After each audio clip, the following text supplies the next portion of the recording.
네, 우리가 계속해서 출애굽기를 한동안 살펴보려 합니다. 사랑하는 성도 여러분, 지난 한 주간에 우리가 나누었던 말씀이 떠오르십니까? 출애굽기 1장 8절에서 14절까지의 말씀을 통해 하나님의 백성이 어떤 현실에 놓이게 되었는지를 살펴보았습니다. 그 본문은 구원을 보여주기보다 왜 구원이 이 백성 가운데 필요해졌는지를 먼저 보여주고 있는 말씀이었습니다. 이스라엘은 언약 안에 있었지만 자유롭지 않았고 번성했지만 그들은 하나님의 보호를 받지는 못했습니다. 성경은 그 현실을 미화하지도 않았고 그렇게 급하게 이 현실을 해결하지도 않았습니다. 출애굽기 1장은 그렇게 하나님의 개입이 없는 것처럼 보이는 걸로 아무것도 달라질 수 없다는 사실로 우리가 볼 수 있게 기록되었습니다. 이런 상황이 우리 삶 가운데 있다면 우리는 아마 자연스럽게 질문하겠죠. 하나님은 언제, 어디서, 어떻게 나타나실까? 왜 현실에 개입하지 않고 가만히 계실까? 하는 질문들을 하게 될 겁니다. 출애굽기 1장은 이 질문에 답하지 않은 채로 끝나는 것 같아 보입니다. 이스라엘의 상황은 점점 더 악화되어져 갔고 그들 스스로 빠져나올 길은 보이지 않는 것으로 지난 본문이 마무리되었죠. 하나님은 침묵하시는 것처럼 보였습니다. 그러나 오늘 우리가 함께 볼 이 출애굽기 3장 1절에서 12절 말씀은 하나님이 처음으로 구원의 일을 직접적으로 드러내시는 장면이라고 할 수 있습니다. 하나님은 애굽의 왕궁에서 혹은 이스라엘 백성 한가운데서 갑작스럽게 기적을 행하지는 않았습니다. 대신 광야의 한쪽에 아무도 주목하지 않는 자리에서 한 사람을 부르시는 것으로 오늘 본문이 기록되죠. 그 사람은 이미 한 번 실패했습니다. 과거를 뒤로한 채 조용히 살아가던 모세라는 인물을 하나님께서 부르시죠. 하나님은 가장 조용한 자리에서 그를 불러내신다라고 할 수 있겠죠. 출애굽기 3장은 우리에게 구원이 어떻게 시작되는지를 새롭게 보게 합니다. 구원은 하나님께서 당신이 필요할 때에 당신이 선택하신 방법으로 당신의 사람을 부르십니다. 지난 본문이 구원이 필요해진 자리를 보여주었다면 오늘 본문은 그 구원이 어떻게 시작되는가를 보여준다라고 할 수 있죠. 그리고 그 시작은 여전히 인간의 능력이나 조건이 아니라 하나님의 부르심과 임재에 달려 있었습니다. 오늘 말씀을 통해 우리는 은혜가 실제로 움직이기 시작하는 첫 장면을 함께 바라보게 될 것입니다. 출애굽기 3장은 출애굽기 전체의 이야기 속에 전환점이 됩니다. 성경은 한 인물에게로 조용히 시선을 옮기고 그 인물은 바로 앞서 말했던 것처럼 모세라는 인물이죠. 출애굽기 2장은 모세의 출생과 성장 그리고 살인사건 이후의 도피를 기록하고 있습니다. 그가 애굽의 중심에서 미디안의 변두리로 밀려나게 된 것을 보여주죠. 출애굽기 3장은 그 도피 이후의 시간들을 기록하고 있는 겁니다. 모세는 이제 더 이상 애굽의 왕자의 신분도 아니었고 당시에는 이스라엘의 지도자도 아니었습니다. 그는 미디안 땅에서 장인 이드로의 양을 치는 목자 한 사람으로 살아가고 있었습니다. 이 시기는 모세의 삶에서 가장 조용하고 눈에 띄지 않는 시기였을 겁니다. 과거에 열정도 없었을 거고 정의감도 스스로 무언가를 바꿀 수 있다라는 확신도 사라져 있는 상태였겠죠. 그러나 성경은 바로 이 시점에서 하나님이 그를 부르시는 것으로 시작하고 있습니다. 이스라엘 고난이 극에 달아가는 동안 하나님은 한 사람을 광야에서 준비시키고 계셨습니다. 출애굽기 3장은 인간의 시선으로는 아무 일도 일어나지 않는 것처럼 보이지만 그 시간 속에서 하나님의 구원이 조용히 일어나기 시작하는 장면을 보여주고 있습니다. 출애굽기 3장 1절에서 구원은 특별하지 않은 상황 속에서 시작됩니다. 3장 1절에서는 모세가 그의 장인 미디안 제사장 이드로의 양떼를 치더니 그 떼를 광야 서쪽으로 인도하여 하나님의 산 호렙에 이르매라고 기록하고 있습니다. 그러니까 지금 이 본문은 특별한 상황이나 큰 사건으로 시작하고 있지 않습니다. 그저 일상 혹은 살아가는 삶의 흐름 속에서 이 이야기가 열리고 있죠. 양을 치는 광야의 장면은 긴박함이나 어떤 종교적인 긴장과는 거리가 멀어 보입니다. 성경은 일부러 이런 평범한 장면을 길게 설명하고 있진 않지만 그가 평범한 삶의 하루를 보내는 가운데 하나님이 그를 부르셨다라는 거죠. 이것은 우리에게 구원의 출발점이 생각보다 인간의 기대보다 낮은 자리에서 시작된다는 것을 한편으로 보여주고 있는 장면이 아닐까 싶습니다. 출애굽기 3장은 하나님의 개입이 구조적으로 조용히 시작되고 있다라는 것을 보여주죠. 이 단락은 구원이 시작되는 방식부터 인간의 계산 혹은 인간의 기대와는 다르다는 사실을 보여주고 있습니다. 2절에서는 본문 전체의 시선을 끄는 장면이 등장합니다. 3장 2절입니다. 우리가 한번 함께 읽으시겠습니다. 시작. 여호와의 사자가 떨기나무 가운데로부터 나오는 불꽃 안에서 그에게 나타나시니라. 그가 보니 떨기나무에 불이 붙었으나 그 떨기나무가 사라지지 아니하는지라. 네, 우리가 잘 아는 말씀이죠. 본문 전체의 시선을 끄는 장면 중에 한 장면입니다. 불이 붙었으나 사라지지 않는 떨기나무가 등장합니다. 그러나 성경은 이 현상을 과장하거나 그 현상이 어떤 의미를 나타내는지 해설하진 않습니다. 불의 정체나 의미를 먼저 설명하지 않고 단순히 그 현상이 지속되고 있다라고 기록하고 있죠. 이는 기적 자체보다 그 기적이 가리키는 방향에 독자의 시선을 두기 위함이다라고 할 수 있습니다. 떨기나무는 특별한 재료도 아니고 귀한 나무도 아니었습니다. 성경은 하나님이 당신을 드러내실 때 반드시 크고 화려한 도구를 사용하지 않는다는 것을 보여주고 있고, 동시에 하나님의 임재는 이미 타고 있는 현실을 없애는 방식이 아니라 그 현실을 사라지지 않고 머무는 방식으로 나타납니다. 3절에서 본문은 인간의 반응을 아주 짧게 기록하는데 내가 돌이켜 가서 이 큰 광경을 보리라 라고 기록합니다. 이것은 설명이라기보다 어떤 관찰의 자세에 해당하는 거죠. 여기에는 신앙적인 결단이나 이런 헌신의 고백 등은 등장하지 않습니다. 본문은 인간의 반응을 최소한으로 남겨두고 여전히 사건의 주도를 가지고 있는 그분이 하나님이라는 것을 보여주고 있습니다. 이 장면은 구원이 인간의 결단이 아니라 하나님께서 시작하시는 것임을 보여준다라고 할 수 있죠.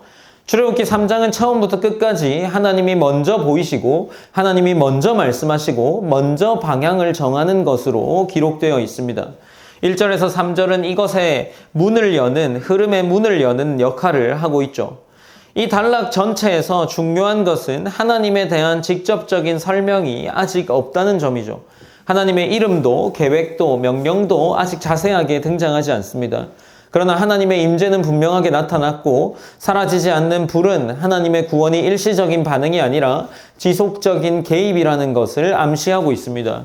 출애굽기 1장에서 고난이 누적되었던 것처럼 출애굽기 3장에서는 구원이 계속해서 이루어져 갈 것을 기대하게 하는 것처럼 기록하고 있습니다. 이제 본문은 4절로 이어지면서 하나님이 직접 언급하시는 것으로 이 이야기가 이어져 가고 있습니다. 우리 4절 말씀도 한번 함께 읽어보시겠습니다. 시작. 여호와께서 그가 보려고 불타오는 것을 보신지라. 하나님이 떨기나무 가운데서 그를 불러 이르시되 모세야 모세야 하시매 그가 이르되 내가 여기 있나이다. 네, 4절 본문은 말한 것처럼 하나님이 직접 등장하시는 장면입니다. 지금까지는 현상이 먼저 등장했고 인간이 보이는 반응은 아주 최소한으로만 언급되었습니다. 그러나 이제 성경은 분명히 말하고 여호와께서 보시고라는 표현을 통해서 이 사건이 우연이 아니라 하나님의 의도적인 개입이다라는 것을 밝히고 있죠. 하나님은 불 가운데서 말씀하셨고 이름을 부르십니다. 이는 구원이 익명의 사건이 아니라 하나님과 사람 사이의 관계 속에서 시작된다는 사실을 보여줍니다. 이 부르심은 친근함만을 강조하지는 않습니다. 하나님의 말씀은 언제나 주권적인 방향에서 먼저 임하죠. 본문은 하나님의 관계가 이 시작점에서 서 계심을 분명히 합니다. 이어서 하나님은 이리로 가까이 오지 말라라고 말씀하셨고 이는 앞선 부르심과 긴장 관계에 있는 명령입니다. 하나님은 부르시지만 동시에 거리를 규정하십니다. 이는 하나님께 나아감이 인간의 감정이나 호기심으로 결정되는 일이 아니라는 것을 보여줍니다. 하나님은 접근의 방식과 한계를 스스로 정하셨고 이어지는 말씀에서 내가 선 곳은 거룩한 땅이니 내 발에서 신을 벗으라 라는 말씀은 장소의 성격을 바꾸는 선언이죠. 이 땅이 거룩한 이유는 그 자체에 있지 않고 하나님이 그곳에 임재하셨기 때문입니다. 본문은 거룩함이 인간의 준비가 아니라 하나님의 임재에서 비롯된다는 사실을 분명히 하고 있습니다. 이제 5절과 6절에서는 하나님 당신이 누구신지를 스스로 밝히고 계십니다. 하나님은 자신을 새로운 신으로 소개하지 않으시고 내 조상의 하나님이라고 이야기를 합니다. 6절 본문에서는 또 이르시되 나는 내 조상의 하나님이니 아브라함의 하나님, 이삭의 하나님, 야곱의 하나님이라. 모세가 하나님 배웠기를 두려워하여 얼굴을 가리매라고 기록을 하는 것이 6절에 기록되어 있습니다. 출애굽기의 구원이 전혀 새로운 계획이 아니라 이미 주어진 언약의 연속선상 위에 있다는 것을 이 6절 본문이 보여주는 겁니다. 아브라함과 이삭과 야곱의 하나님이라는 이 하나님 스스로의 소개는 하나님이 이스라엘의 역사와 분리된 분이 아니라는 것을 분명히 하는 거죠. 본문은 이 사실을 설명하지 않고 하나님의 입을 통해 직접 모세에게 들려주고 있습니다.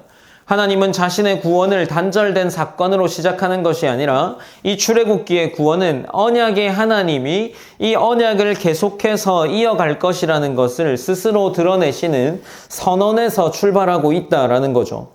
6절에서는 다시 한번 인간의 반응을 기록하고 있었는데 얼굴을 가렸다라는 표현을 기록하고 있죠. 이것은 두려움과 경외를 동시에 담고 있습니다.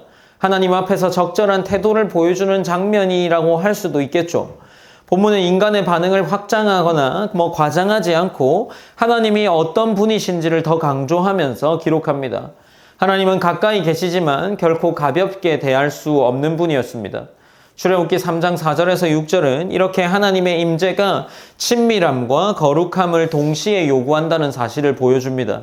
구원은 이 두 요소가 함께 유지되는 자리에서 시작됩니다.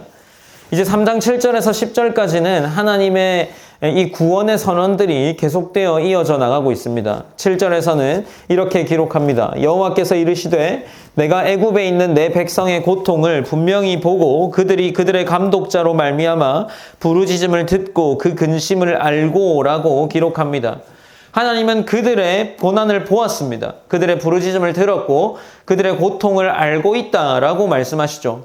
출애굽기 1장에서 하나님은 침묵하는 것처럼 보이지만 본문은 그 침묵이 무지나 방관이 아니었음을 밝힙니다.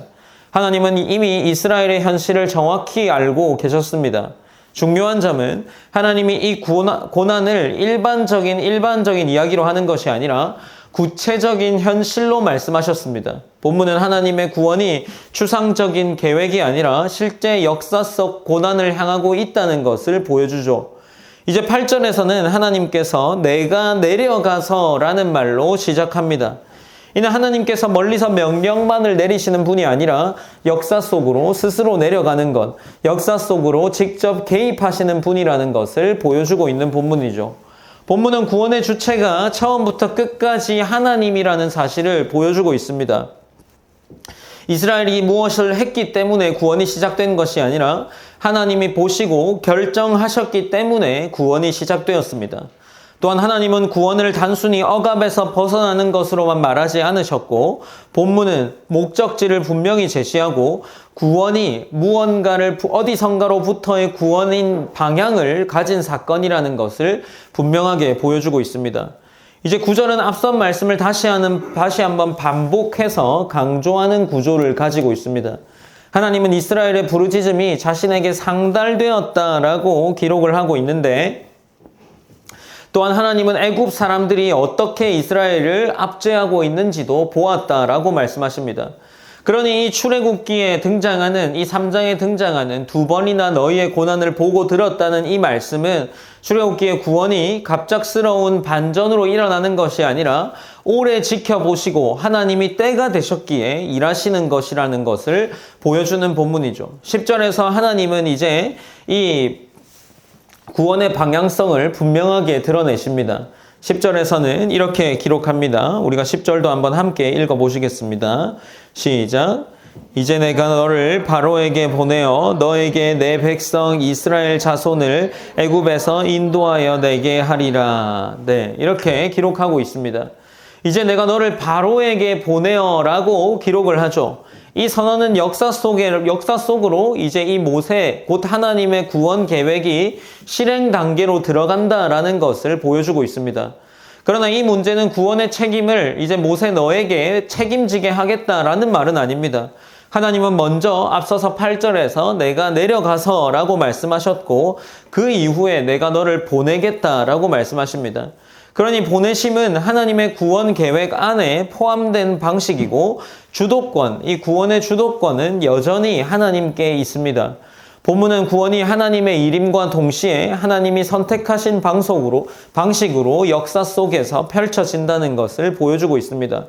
출애굽기 3장 7절에서 10절은 이렇게 하나님의 인식과 결단, 실행이 하나의 흐름으로 연결되어 있다는 것을 분명히 하고 있습니다.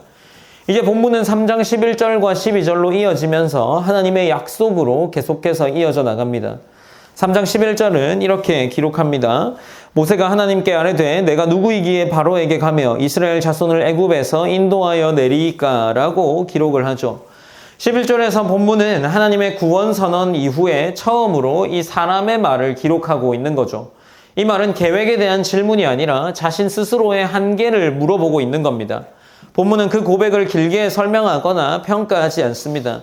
성경은 인간의 반응을 해설하지는 않죠. 그 말이 하나님의 말씀과 어떻게 이어지는데 집중하고 있습니다. 이 질문은 불순종을 하기 위한 어떤 이야기를 하는 것이라기보다 사람이 어떤 위치에 있는지를 정확히 드러내고 있습니다. 하나님의 구원이 전면에 등장한 직후에 인간의 무력함이 함께 드러나고 있는 거죠.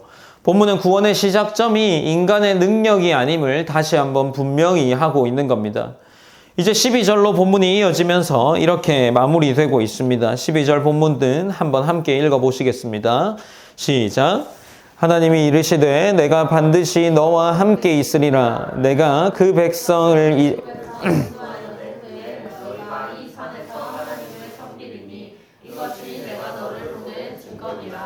네, 12절에서 이렇게 마무리되죠. 12절에서 하나님의 응답은 문제 해결로 시작되지 않습니다. 하나님은 인간의 조건을 개선하거나 즉각적인 능력을 너에게 주겠다라는 식으로 말씀하지 않으시죠. 대신 하나님은 내가 반드시 너와 함께 있으리라 라고 약속하십니다. 이 약속은 출애굽기의 구원이 무엇 위에 세워져 있는지를 보여주는 핵심이기도 하죠. 구원의 확증은 상황의 변화가 아니라 하나님의 임재입니다. 하나님은 문제를 제거하기보다 동행을 약속하셨고 이는 출애굽 여정이 쉽지 않을 것임을 암시함과 동시에 그 여정이 하나님이 함께하는 것, 곧 하나님의 임재 안에 놓여 있다라는 것을 분명히 하고 있습니다. 사랑하는 성도 여러분, 출애굽기 3장은 하나님의 구원이 어떤 자리에서 시작되는지를 우리 앞에 분명히 보여줍니다. 하나님은 이스라엘의 현실이 충분히 드러난 뒤에 움직이셨고 인간의 가능성이 조금에 남아있을 때가 아니라 더 이상 스스로를 건져내거나 설명할 말이 없을 때에 말씀하셨습니다. 구원은 우리가 준비되었기 때문에 시작된 것이 아니라 우리가 아무것도 할 수 없다는 사실이 분명해진 자리에서 시작되었습니다. 그래서 은혜는 언제나 우리의 한 일에 대한 결과가 아니라 하나님이 먼저 하신 일입니다. 우리가 받은 은혜는 우리의 믿음이 어느 수준에 도달했기 때문에 주어진 보상이 아니라 우리의 무능이 더 이상 숨겨지지 않았던 자리에서 주어진 하나님의 개입이었습니다. 우리 세상과 또 외부에서는 앞서 지난주에 말했던 것처럼 더 노력하면 바뀔 수 있고 준비하면 극복할 수 있고 결국 이 일을 스스로 해결해 나가야 한다라는 것을 강조합니다. 그러나 하나님은 그러한 자리에서 새로운 무언가를 해결해야 된다 말씀하시지 않으십니다. 그저 하나님께서는 우리의 능력 없음과 우리의 자격 없음, 아무것도 할 수 없는 상황 속에서 하나님이 내가 너와 함께 하겠다라는 약속을 주셨습니다. 그러니 구원이라는 것은 이 구원의 근거는 인간의 가능성이 아니라 하나님이 함께 하신 것에 있었습니다. 우리가 받은 은혜는 바로 이 약속 위에 세워져 있습니다. 이 은혜를 받은 사람은 더 이상 내가 무언가를 하기 위한 자신의 능력을 증명하려고 애쓰지 않습니다. 구원받은 삶은 내가 할 수 있다라는 것이 아니라 하나님이 함께 하신다라는 선언으로 살아가는 고백입니다. 출애굽기의 구원은 이스라엘을 애굽에서 끌어내는 것으로 끝나지 않고 하나님을 섬기는 자리로 이끌었던 것처럼 우리의 구원도 삶의 방향을 바꾸는 하나님의 결정이라는 것을 기억해야 합니다. 은혜는 삶을 조금 더 나아지게 만드는 도구가 아니라 전혀 다른 길로 옮겨놓는 하나님의 역사입니다. 그래서 은혜는 언제나 우리를 낮추고 동시에 우리를 살립니다. 우리가 앞서 이 은혜라는 것, 우리가 한 해를 시작하면서 은혜, 우리가 받을, 그리고 우리가 나눌이라는 것으로 함께 나누었습니다. 그렇다면 우리가 이것을 생각해 볼 때 우리가 받고 우리가 받은 이 은혜가 어느 지점에서 시작했는지를 계속해서 살펴보아야 합니다. 이 은혜는 우리가 잘났기 때문에 받은 것도 아니고 무언가 우리가 받을 만한 능력이 있었기 때문에 받은 것도 아닙니다. 그저 하나님이 당신이 계획하신 때에 그 일을 계획하셨기 때문에 우리는 그 은혜를 받았습니다. 그렇기 때문에 우리가 은혜를 누군가에게 나눈다라는 것 또한 무언가 조건이나 근거, 그런 기준들을 따지지 않아야 하는 게 아닌가 싶습니다. 우리가 지난주에 그런 말씀들을 나누고 제가 한 주를 살아가는 중에 문득 한 친구에게 문자가 온 겁니다.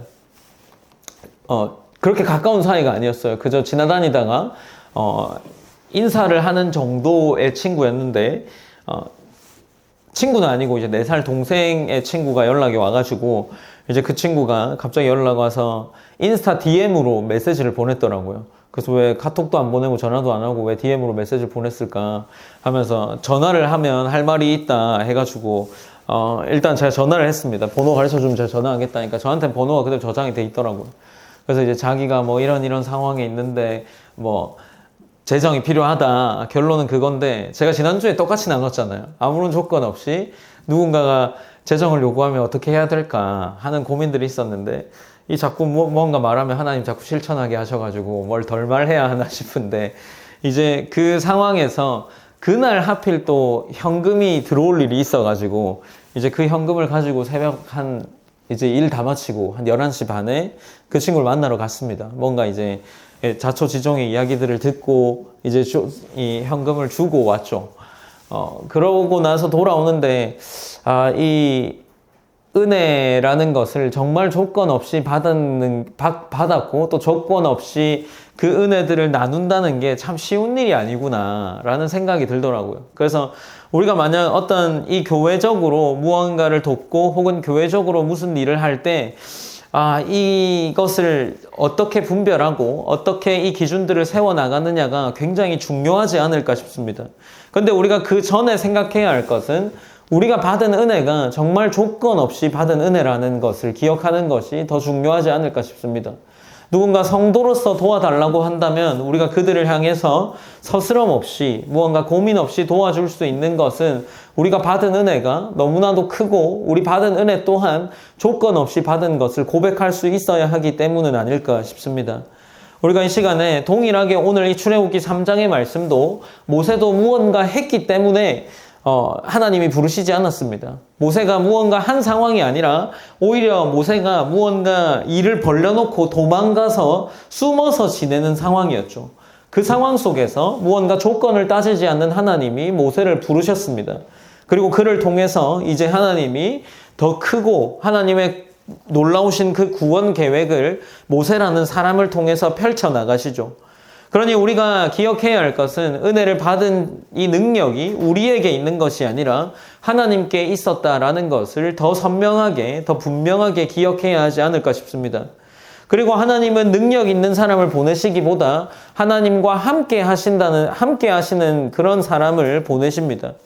우리가 받은 은혜를 기억하는 공동체는 우리 안에 그 가능성을 둔 것이 아니라 하나님이 함께 하시고 하나님께 가능성을 둔 공동체가 하나님이 그 은혜를 나눌 수 있도록 하는 공동체가 아닐까 싶습니다. 우리가 여전히 이 한 해를 시작하는 가운데 있는데 한 해를 살아가면서 우리가 가장 먼저 기억해야 할 것은 우리가 받은 은혜 위에 다시 서는 것, 그리고 그 은혜를 삶으로 다시금 돌려보낼 수 있는 그러한 삶을 살아내는 교회가 되기를 함께 소망하며 나아갔으면 좋겠습니다. 우리가 오늘 말씀을 붙잡으면서 또다시 짧게나마 결단하며 기도했으면 좋겠습니다. 기도하실 때에 하나님이 함께 하시는 그러한 모습의 삶이 우리 안에 자리 잡아 있기를 원한다라고 기도하시고, 또 동시에 하나님이 주신 이 구원이라는 것, 그리고 하나님이 주신 이 은혜라는 것이 정말 나에게 어떤 가능성이나 능력이 없고, 하나님께서 그저 당신이 원하시는 때, 그저 당신이 원하시는 상황 속에서 우리에게 주어졌기에 우리가 감사밖에 할 수 있는 것이 없고, 우리가 나눌 수밖에 없는 은혜라는 것을 우리가 삶으로 느끼며 나아갈 수 있는 그러한 하나님 자녀 될 수 있기 원합니다 라고 우리 그렇게 함께 기도하면서 나아갔으면 좋겠습니다. 함께 기도하겠습니다. 기도하시겠습니다.